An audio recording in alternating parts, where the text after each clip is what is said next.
आणि आता एक मोठी बातमी आहे। होळीच्या दिवशी राजकीय नेते मतभेद बाजूला ठेवत एकमेकांना शुभेच्छा देताना दिसले। मात्र अशामध्येच काँग्रेसचे नेते नाना पटोले यांनी राज्याच्या दोन्ही उपमुख्यमंत्र्यांना थेट मुख्यमंत्रीपदाची ऑफर दिली आहे। अजित पवार आणि एकनाथ शिंदेंनी आमच्यासोबत यावं, त्यांना मुख्यमंत्री करू असं नाना पटोले यांनी म्हटलंय। काही दिवस शिंदेंना तर काही दिवस दादांना मुख्यमंत्री करू असं नाना पटोले यांनी म्हटलं। यावरती एकनाथ शिंदे आणि राज्याचे महसूल मंत्री चंद्रशेखर बावनकुळे यांचं प्रत्युत्तर आहे। दोन्ही उपमुख्यमंत्री अजित पवार आणि एकनाथ शिंदे दोघांची हालत खराब आहे।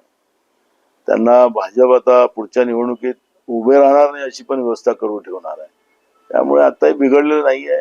काँग्रेसकडे त्यांनी यावं, दोघांनाही जे पहिल्या खुर्चीवर यायचं मुख्यमंत्र्यांचं स्वप्न पडतंय आताही, आम्ही ते पूर्ण करू।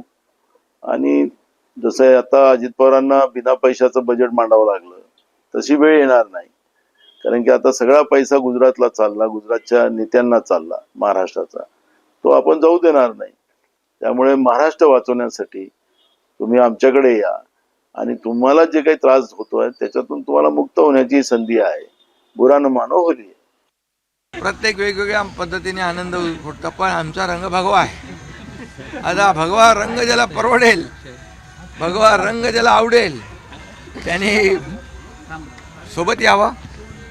आणि या भगवा रंग हा हिंदुत्वाचा रंग आहे, भगवा रंग हा वैश्विक आहे, भगवा रंग हा सनातन हिंदू धर्माचा आहे, हा वैश्विक रंग आहे।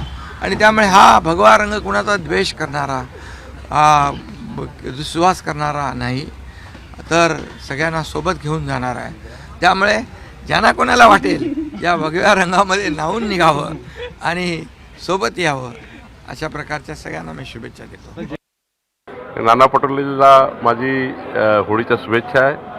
आणि त्यांना सांगणार आहे की आता विरोधी पक्ष म्हणून त्यांना विरोधी पक्षाचं मॅन्डेट मिळालं आहे। त्यांनी विरोधी पक्ष म्हणून सत्तेला चांगल्या विकासाच्या मार्गावर नेण्याकरता, पारदर्शी आणि भ्रष्टाचारमुक्त सरकार चालवण्याकरता होळीच्या निमित्त संकल्प करावा, अशा शुभेच्छा मी त्यांना देतो। एबीपी माझा, उघडा डोळे बघा नीट।